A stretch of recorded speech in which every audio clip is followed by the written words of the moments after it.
Today, we're going to talk about one of the greatest deceptions in the history of art. It's the story of a guy who didn't just fool a few people, he fooled the entire world. And he didn't just steal a painting, he kind of stole the very idea of trust. So, how on earth did he pull it off? Okay, I want you to just picture this. You're in a museum, one of those big, famous ones. It's quiet, almost reverent, you know? The lighting is perfect, and right there in front of you is this incredible painting. And you're just totally lost in it. You're looking at the brush strokes, the colors. You can almost feel the history coming right off the canvas.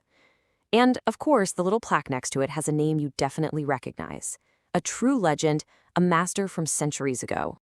You're feeling that connection, right? That sense of awe. You've had a moment with a piece of history. But then, imagine you find out something later. Something about that very painting. That's right.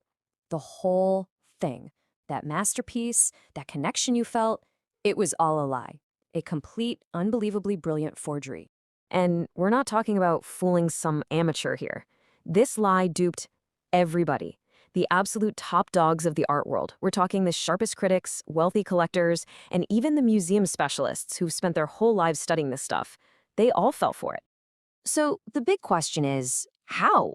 How is that even possible? Well, it turns out the art world has this kind of hidden weakness.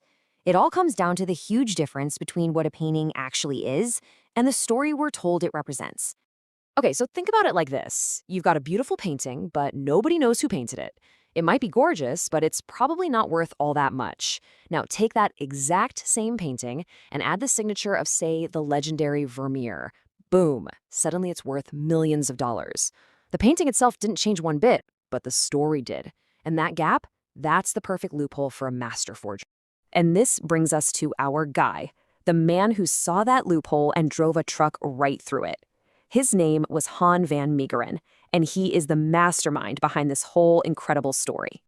See, back in the 1930s, Han van Meegeren was a pretty talented artist, but the art world's critics, they basically dismissed him, called his work unoriginal, old-fashioned, and that rejection, well, it stung. So he decided to get the ultimate revenge on the very establishment that shut him out. Now, his genius wasn't just in copying, it was in recreating. He was like a mad scientist. He'd hunt down actual 17th century canvases, scraping off the old paint. He mixed his own pigments, just like they did back then. He painted in the exact style of the Dutch master Vermeer. And then, this is the craziest part, he would bake the painting in an oven with chemicals to create centuries-old cracks. It was a science